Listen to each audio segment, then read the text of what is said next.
TurboCityOfficial.name.com. It's going down. PoePoliticking.com. Hey, what's up, y'all? It's your girl, Teedra Moses, the young lioness, and I'm politicking with my boy Poe on Poe Politicking.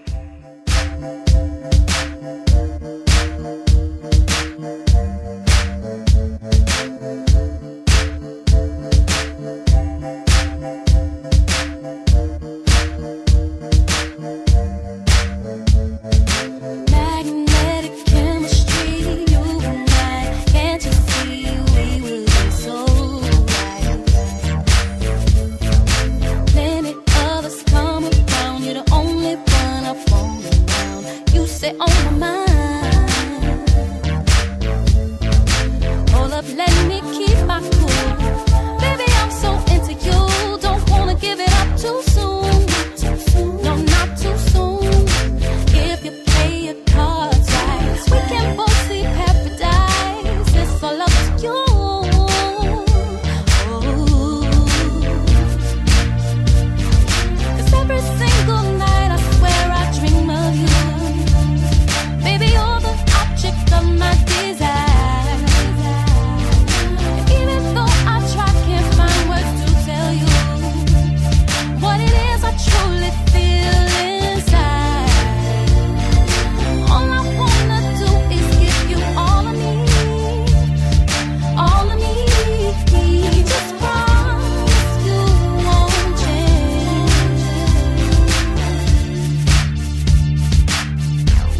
Boy, I swear, kisses never taste so, kisses never taste so sweet.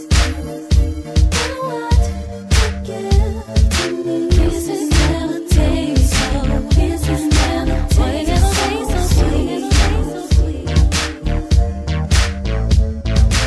You come closer, I get shy. You can see it in my eye. Way too real to hide. You beg, let me stay. Are you gonna be the same when you get what you want? Oh boy, why'd you have to turn me on? 'Cause now you're making it hard to front. 'Cause every single night I swear I dream of you. Baby, you're the object of my desire. And even though I try, can't find words to tell you what it is I truly feel inside. All I wanna do is give you all of me, all of me. Boy, I swear, kisses never taste so, kisses never taste so sweet. Kisses never taste so, kisses never taste so, they never taste so sweet. Then what you give to me never taste so sweet. All right, welcome back. This is a TurboCity.net Poe Politicking exclusive. I am now politicking with Teedra Moses. Moses, how you doing today? I'm very blessed, darling. How are you? I'm good. So for an icebreaker, I just want you to tell us, how would you describe yourself, you know, just as a normal person, not as a, like, artist or everything, just a normal, everyday person. How would you describe yourself? Just living in my own world. I kind of like, ever since I was a kid, I had my own little world I lived in. I was one of those kids with imaginary friends, even though I had four other siblings, actually, 2 brothers and 2 sisters.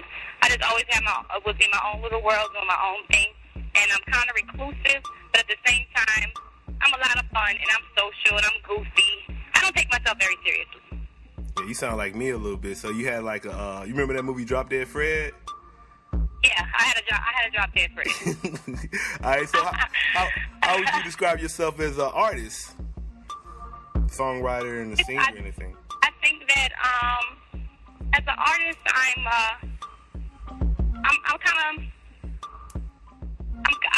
really honest. I think I'm just honest to what I feel. I don't try to contrive things.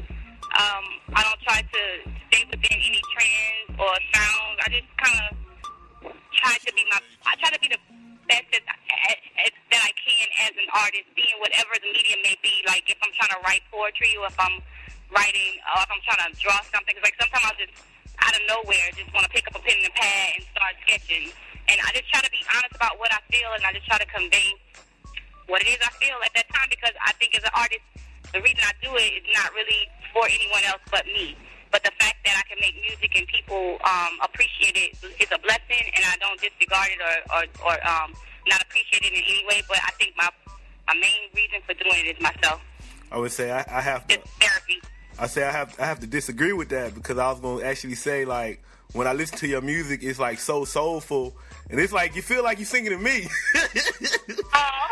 So that's what I said. Like, I actually connect with you when I'm listening to your music. It's not a lot of far as like singers that I really connect to, but That's what I'm doing.